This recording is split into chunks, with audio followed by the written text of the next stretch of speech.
Hi, and welcome to the IDEMS podcast. I'm David Stern, a founding director of IDEMS, and I'm here with Kate Fleming. Looking forward to this discussion. I've just come back from an event, and so keen to discuss. Hi, David. Yes, I think I initiated this. Well, no, I would say you initiated it, but really, I think what's going to end up being a broader topic that's emerged from this event that you attended. So, do you want me to set it up and then I'll ask you questions about it, or would you like to introduce it? Go ahead.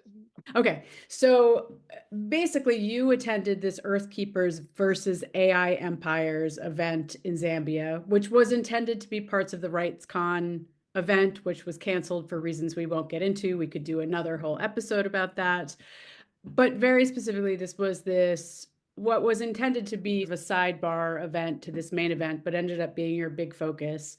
But you went to this event in Zambia, and it really brought into focus for you that there is an emerging community that is quite knowledgeable and educated around issues surrounding AI in ways that you hadn't understood, or really, I don't think either of us had really seen was out there in the way that it is. And then the other piece of that, which I'll just lay as like a foundational element of, I think, what will shape a lot of our conversation, is that much of this has been shaped by the book Empire of AI, which is by Karen Hao, which I think is now out in enough places and has been read by enough people that I don't think this will be unfamiliar to people, even if they haven't read it.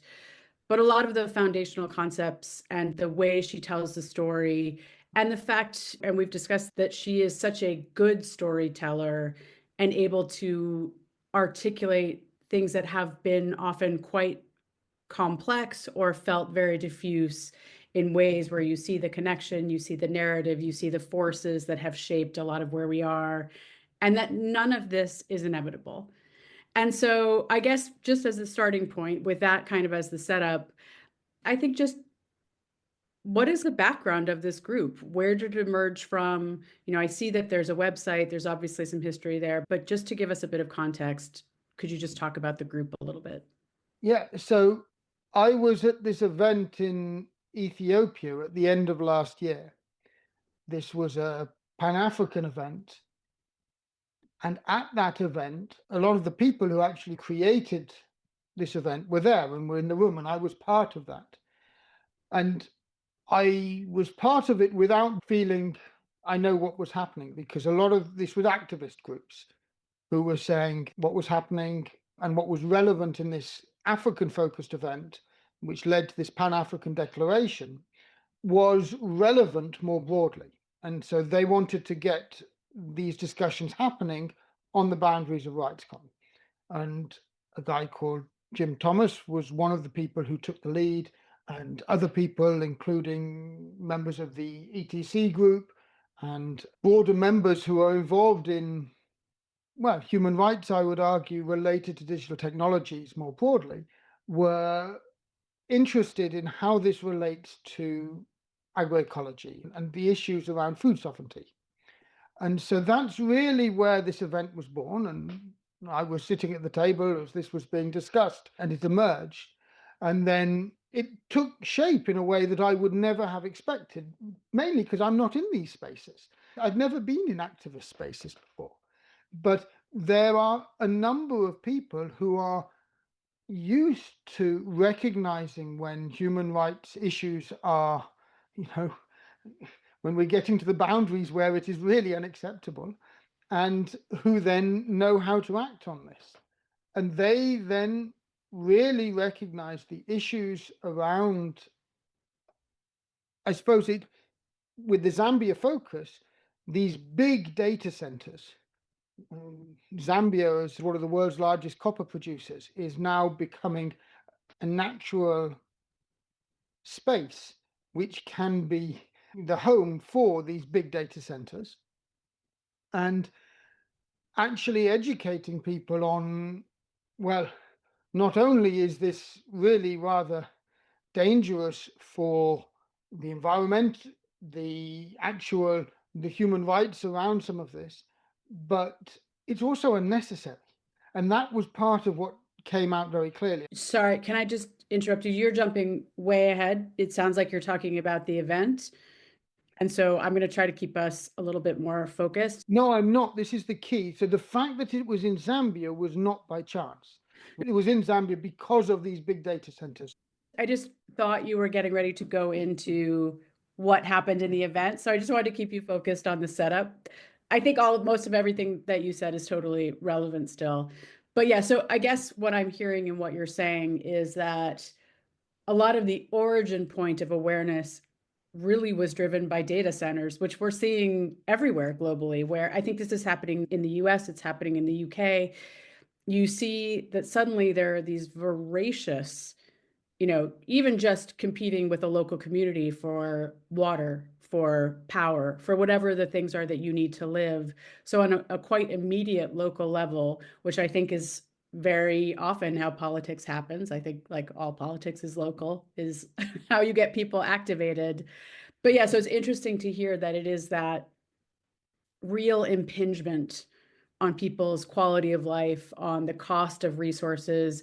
I think on resources that can be quite scarce, like water. Suddenly, water and clean water is in demand in ways that are just not able to be borne by a community. Well, and this is where Zambia is such an interesting case because they have a relatively large proportion of the world's clean water. Similar to the copper, they are actually very resource rich in the things which are needed, which is why they have become this magnet, if you want, for the technology at its biggest scale. And it's an interesting observation because I think we often avoid terms that feel heated and politicized because we are builders, not activists. But this is, if we're going to identify colonialism and what colonialism is, you can't see anything here other than like this is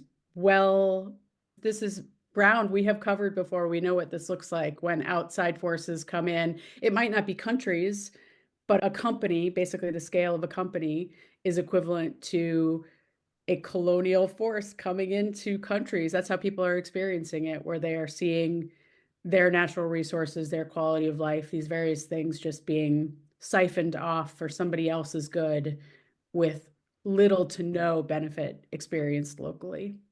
And this is the key point. I'm not normally in these spaces, but this particular case is a really interesting instance of where development and economic development is being used in a way which is potentially damaging a country at a scale which is enormous. Zambia, the scale of the mining, the scale of the data centers, the scale of what's being built there is on an order of magnitude which the continent hasn't seen before. And therefore, the implications of this are really, these are resonating out across the continent. So, this group that convened, is this primarily an African convening? Is it a global convening? It was global. It had people from all over the world. It had, of course, a large number from Africa, which for convening being hosted in Zambia was absolutely appropriate. It had a large number from Southern America. Brazil, particularly, was very highly represented. Of course, North America was highly represented. Europe was reasonably represented as well. Asia only had small representation, but it did have a few people there and were represented. So it was conceived and constructed as a global convening. And it was, as I say, for me, a space that I've never been in before, which was led by activists and by people who were well versed in fighting for their rights. Okay, because Karen Hao's book is going to be a theme through this, there's a passage that I think is really interesting that might be a helpful reference point for us. And I think part of how I would want to frame it is the rapid change of pace of technology is so profound. But at the same time, it means actually that people have been upskilled in like anticipating harm. So because we had social media, because we have these things, we're already dealing with the consequences. I think when it comes to AI in particular, people are on high alert where it's like, okay, we saw these harms that came before and we weren't ready for them, and they kind of got embedded in ways that we feel like it's very hard to roll back. And I think part of what we're seeing here is a rise of the equal and opposite pushback force much more quickly than we have seen in past movements of change, whether that's industrialization, whether that's the early commercialization of the internet, whatever that looks like. So I just wanted to read this passage because I think that it feels foundational to what you experience, and I'm curious to hear how it lands for you. So this is from Karen Hao's book. In their book, Power and Progress, MIT economists and Nobel laureates Darren Acemoglu and Simon Johnson argue that every technology revolution must begin with a rallying ambition. So I will just stop there for a moment. I think this is what we are experiencing is, oh, AI will change the world. It's going to do all these amazing things. There's this grandiose talk that is incredibly inspiring and is exciting. Who wouldn't want to be a part of that? And so its promise is of a technology benefiting everyone that puts in motion the long journey of amassing enough talent and resources to turn it into reality. But the authors conclude that technologies are not inevitable. The ability to advance them is driven by a collective belief that they are worth advancing. The irony is that for this very reason, new technologies rarely default to bringing widespread prosperity, the authors continue. Those who successfully rally for a technology's creation are those who have the power and resources to do the rallying. As they turn their ideas into reality, the vision they impose of what the technology is and whom it can benefit is thus a vision of a narrow elite, imbued with all their blind spots and self-serving philosophies. Only through cataclysmic shifts in society or powerful organized resistance can a technology transform from enriching the few to lifting the many. And so I highlight that because that feels like what you are stepping into. When you talked about this event and you were so energized, it's that you already see people thinking about how are we really going to do this? Absolutely. And it's very interesting that the resistance is what a lot of these people in this event were talking about. And I've never been in events where that is the focus before. But it was actually really heartening in a way that became clear as one of the things that came out was that the big resistance actually was galvanized by these data centers.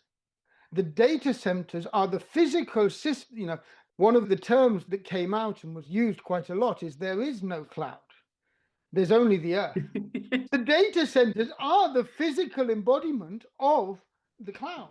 For these systems to run, they're data hungry, they're water hungry in ways which are now appearing and being constructed in this way, which is competitive. While I was on my trip, Kenya announced it was not going to proceed with the data center because it didn't have the power infrastructure. And Kenya is known within Africa as being at the forefront of technology. So for that announcement to come is a state of just how ravenous these data centers are. They had the plans, but once it actually was worked out that this meant that the Kenyan grid would be basically totally overloaded and unable to sustain this without huge other power investments, the Kenyan government, which is very much behind this, stepped back. The data centers and the amount of energy and water that they are requiring is at an order of magnitude which is actually galvanizing this resistance and bringing people together in a way that I wasn't really aware of. That to me was very new, but it was really interesting. I didn't go into that meeting with an understanding of how that is a rallying point, but it is really clearly emerging as the physical impact of this narrative that we need more and more data and compute. So that brings me to a question. We'll see if I can frame it well. But I think there's one layer of activism, which is I'm just reacting against what is, and it's often like sort of the Luddite. And I will say Luddites, we've come across Luddites before. They've kind of been reframed by history as these anti-progress people, when actually they were just really saying, well, how do we do progress in a way that doesn't hurt people, that's inclusive, that's bringing everyone along? So re-examining what a Luddite is. But there is one model here where it's just that you have people reacting to data centers. There's another model of activism where it really means that people are starting to interrogate the whole system, where they're saying, well, wait a second, why these data systems? Why is so much processing power needed? Why do we have all this energy? Why all of these different problems? So I think you found yourself in an interesting position. And I guess this is part of my question. What did you feel people were already quite aware of about how AI is problematic and the data centers are just the manifestation of this whole system that has a lot of things that are problematic? And where did you find that people hadn't connected the dots in ways that you were able to, or you were able to see pieces that advanced the conversation or shifted the conversation? Well, it was really interesting on that because there were, of course, people in the room who were proud of not using AI. And there were others who were AI users who were saying, well, actually, I'm able to use it in ways which are more effective, which are improving what I'm able to do and what I'm able to contribute to society. And there was a whole range in between. And one of the things which, again, right from the beginning, I was able to sort of help articulate is this division between AI as a technology, which has been going for 80 years and where there have been a whole sequence of improvements over time, and it's a tool and it is not good or bad, and implementations of AI, as really explained in the book, where actually this implementation is extractive. This is making choices which are unaligned with a lot of the communities that were represented, and which therefore they were correct in lining up as resistance to them. And I had wonderful examples talking to, again, a context I knew nothing about, indigenous American communities whose languages had been studied to protect them, but actually not in a way that was respectful or actually aligned with them, and where that power and ownership was being taken away from them. And so it was being brought in, and technologies were being used, artificial intelligence technologies were being used as a way to take ownership and control of what was, of course, really important culturally and theirs. So there were really interesting discussions that emerged from that about an example which I often use as one of the potential benefits. If we do AI right, it could protect the diversity of languages across the world in ways that would be useful. But they were saying that they had experienced this not as protection, but as capture. And that's really interesting how foundational that was. I know bits of work which is possible on this, but I hadn't been that involved or aware of work that actually happened to try and use AI to understand some of these native languages. It was really interesting to see how that machinery is already being used in ways where it is capturing. That was really new to me and highlighted that there's this whole spectrum of people, from users who naturally were very happy that I was there, to the people who were very anti, who also appreciated the perspectives that I was able to bring on saying, well, this is the tool and that's the empire. In that division of what is the tool and what is how people have chosen to use it. One of the bits that was so interesting was the role of academia in the empire. That actually a lot of academia has been, if you want, captured by the empire. And that's something which is in the book as well, and I articulated in a way that I'd never been able to explain as well as Karen did. The way she was then able to bring this out. And what was so powerful was that I was having a lot of these discussions over the first few days and sort of having a position that I was trying to explain on this. And then Karen presented actually on the third day, and she articulated everything I was trying to say and more, much better. Her communication skills on this and the depth of her understanding are just so powerful in actually telling this story and explaining how deep the problem is. Yeah. And I do think, to come back to that quote that I read before, there is an element of, it is neither all good nor all bad, although bad is certainly in ascendance along with good in ways that are hugely problematic. But I think AI has been galvanized by a really ambitious vision and getting people excited about it, and this promise of solving these huge problems. Those are things I think we could all get on board with. And I like to envision that future too. I think what you are helping to sort of distill down into component parts is, well, what is actually contributing to making that happen legitimately?